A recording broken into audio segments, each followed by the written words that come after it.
ರಾಜ್ಯ ಕಾಂಗ್ರೆಸ್ನಲ್ಲಿ ಕ್ಷಿಪ್ರ ರಾಜಕೀಯ ಬೆಳವಣಿಗೆ ಆಗ್ತಾ ಇದೆ. ಇದಾಗಲೇ ಒಂದು ಫ್ಲೈಟ್ ದೆಹಲಿ ಕಡೆ ಮುಖ ಮಾಡಿದೆ ಸ್ಪೆಷಲ್ ತಂಡ ಡಿಕೆ ಟೀಮ್.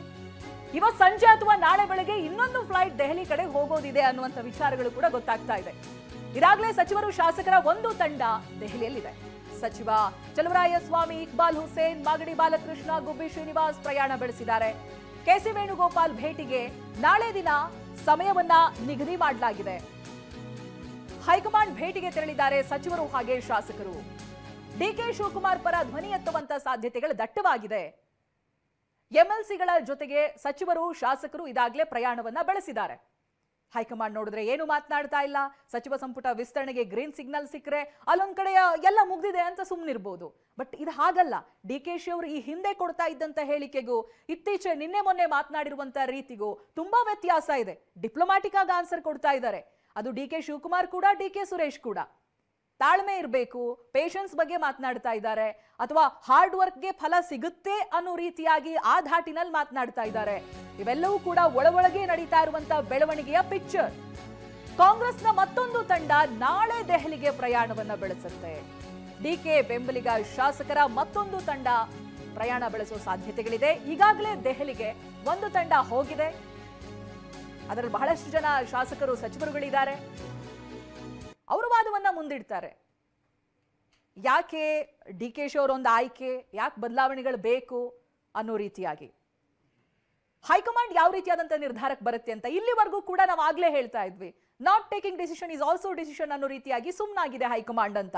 ಬಟ್ ಹಾಗೆ ಸುಮ್ಮನೆ ಇರೋದಕ್ಕೆ ಡಿಕೆ ಬಣ ಬಿಡುತ್ತಾ? ಖಂಡಿತ ಇಲ್ಲ. ಅದೇ ಕಾರಣಕ್ಕೆ ಇದೀಗ ಒಂದು ತಂಡ ದೆಹಲಿಗೆ ಹೋಗಿದೆ. ಇಕ್ಬಾಲ್ ಹುಸೇನ್ ಈ ಬಗ್ಗೆ ಮಾತನಾಡಿದ್ದಾರೆ. ಏನ್ ಹೇಳ್ತಾರೆ ಬನ್ನಿ ನೋಡೋಣ.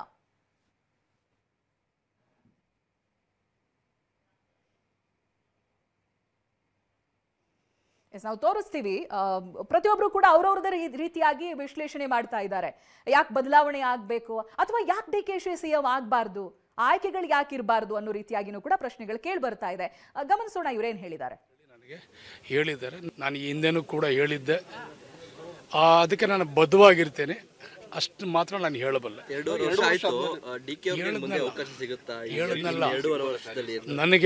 ನನಗೆ ಹೈಕಮಾಂಡ್ ಅವರು ಸೂಚನೆಯನ್ನು ಕೊಟ್ಟಿದ್ದಾರೆ. ಸುರ್ಜಿವಾಲಾ ಸಾಹೇಬರು, ವೇಣುಗೋಪಾಲ್ ಅವರು ಎಲ್ಲರೂ ಕೂಡ ನನ್ನನ್ನು ಯಾವುದೇ ರೀತಿಯಲ್ಲಿ ಮಾಧ್ಯಮದಲ್ಲಿ ನೀವು ಇದನ್ನು ಹೇಳಿಕೆ ಕೊಡಬೇಡ್ದು ಅಂತ ಹೇಳಿ ನನಗೆ ಹೇಳಿದ್ದಾರೆ. ನನ್ನ ಮಾತಿಗೆ ನಾನು ಬದ್ಧವಾಗಿರ್ತೀನಿ ಅಂತ ಹೇಳ್ತಾರೆ. ಇಂಟರ್ನಲ್ ಮಾತುಕತೆ ಆಗಿದೆಯಾ ಅಂತ ಹೇಳಿ ಅಂದ್ರೆ ಸುರ್ಜಿವಾಲಾ ಅವರು ಮಾಧ್ಯಮ ಮುಂದೆ ಹೇಳಬೇಡಿ ಅಂತ ಹೇಳಿದ್ದಾರೆ. ಡಿಕೆ ಶಿವಕುಮಾರ್ ಅವಕಾಶ ಕೊಡ್ತೀನಿ ಅಂತ ಇದೆಲ್ಲ ಹೈಕಮಾಂಡ್ಗೆ ಬಿಟ್ಟಂತ ವಿಚಾರ. ಇವತ್ತು ಹೈಕಮಾಂಡ್ ಏನ್ ಮಾಡ್ತದೆ ಅದನ್ನ ಕಾದ್ ನಾವು ನೋಡ್ಬೇಕಾಗ್ತದೆ. ಡಿಕೆ ಶಿವಕುಮಾರ್ ಸರ್ ಪದೇ ಪದೇ ಅವಕಾಶಕ್ಕೋಸ್ಕರ ದೆಹಲಿಗೆ ಹೋಗ್ತಾ ಇರುವಂತದ್ದು ಸರ್.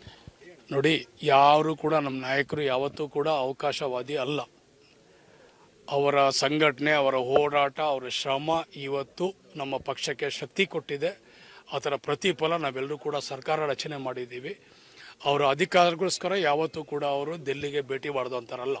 ಒಬ್ಬ ಪಕ್ಷದ ಪ್ರಾಮಾಣಿಕಸ್ಥಾಗಿ, ಒಬ್ಬ ಪಕ್ಷದ ಅಧ್ಯಕ್ಷನಾಗಿ, ಒಬ್ಬ ಶಿಸ್ತಿನ ಸಿಪಾಯಿಯಾಗಿ ಅವರು ಏನೆಲ್ಲ ಮಾಡಬೇಕು ಆ ಜವಾಬ್ದಾರಿಯನ್ನು ನಿಭಾಯಿಸಲಿಕ್ಕೆ ದಿಲ್ಲಿಗೆ ಹೋಗ್ತಾ ಇದ್ದಾರೆ ಹೊರತು ಬೇರೆ ಯಾವುದೇ ರೀತಿಯಾದಂಥ ಆಡಳಿತಕ್ಕೋಸ್ಕರವಾಗಿ ಅಥವಾ ಬೇರೆಯವರ ವೈಯಕ್ತಿಕವಾದಂಥ ಒಂದು ಪ್ರತಿಭೆಗೆ ಇದಕ್ಕಾಗಲಿ ಫಲಕ್ಕಾಗಲಿ ಅವ್ರು ಹೋಗ್ತಾ ಇಲ್ಲ. ನೋಡಿ, ಹೇಳ್ತೀನಲ್ಲ, ಪ್ರಾರ್ಥನೆ ಯಾವತ್ತೂ ಫಲ ಕೊಟ್ಟೇ ಕೊಡ್ತದೆ ಅಂತ ಅವರು ಹೇಳ್ತಾರೆ, ನಾನು ಹೇಳ್ತೀನಿ. ಪ್ರಾರ್ಥನೆ ಯಾವಾಗೂ ಫಲ ಕೊಡ್ತದೆ, ಶ್ರಮಕ್ಕೆ ಯಾವತ್ತೂ ಫಲ ಇದ್ದೇ ಇದೆ. ಹೈಕಮಾಂಡ್ ಶಾಸಕರ ದೂರನ್ನು ಅಡಗಿಸ್ತಾ ಇದೆಯಾ? ನೋಡಿ, ಎಷ್ಟು ಚೆನ್ನಾಗಿ ಮಾತಾಡ್ತಾ ಇದ್ದೇನೆ, ಕನ್ನಡದಲ್ಲಿ ಎಷ್ಟು ಚೆನ್ನಾಗಿ ಮಾತಾಡ್ತಾ ಇದ್ದೇನೆ. ನನಗೆ ಎಷ್ಟು ಶಕ್ತಿ ಕೊಟ್ಟಿದ್ದಾರೆ ನೋಡಿ. ನನಗೆ ಒಂದ್ ಕಡೆ ಹೈಕಮಾಂಡ್ ನಡೀತದೆ. ಇವತ್ತು ಡೇಟ್ ತಾನೇನ್ರಿ, ಇವತ್ತಿಗೆ ಡೇಟ್ ತಾನೇ ಇವತ್ತು.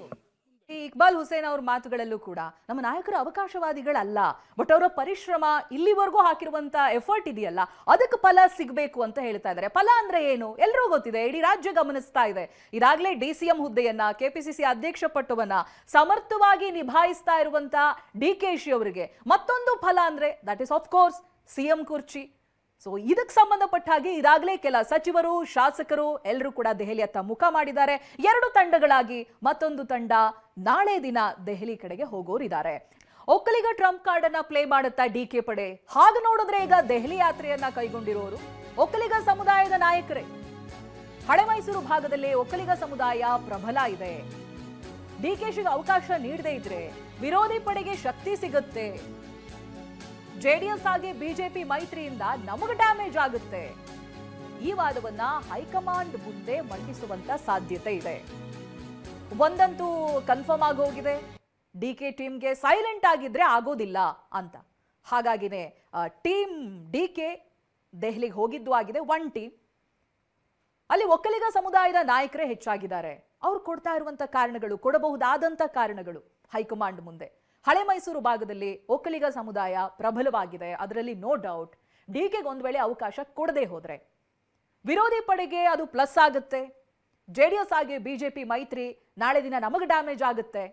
ಸೊ ಈ ರೀತಿಯಾಗಿ ವಾದವನ್ನ ಮುಂದಿಟ್ಟು ಹೈಕಮಾಂಡ್ ಮನವೊಲಿಸುವಂತ ಎಲ್ಲಾ ಸಾಧ್ಯತೆಗಳು ಕೂಡ ಕಂಡು ಬರ್ತಾ ಇದೆ. ಒಕ್ಕಲಿಗ ಸಮುದಾಯದ ಪ್ರಬಲ ನಾಯಕ ಡಿಕೆಶಿ, ಅದರಲ್ಲಿ ಯಾವುದೇ ಅನುಮಾನ ಇಲ್ಲ. ಸೊ ಇದೇ ಪಾಯಿಂಟ್ ಅನ್ನ ಹೈಕಮಾಂಡ್ ಮುಂದಿಡುವಂತ ಸಾಧ್ಯತೆಗಳಿದೆ.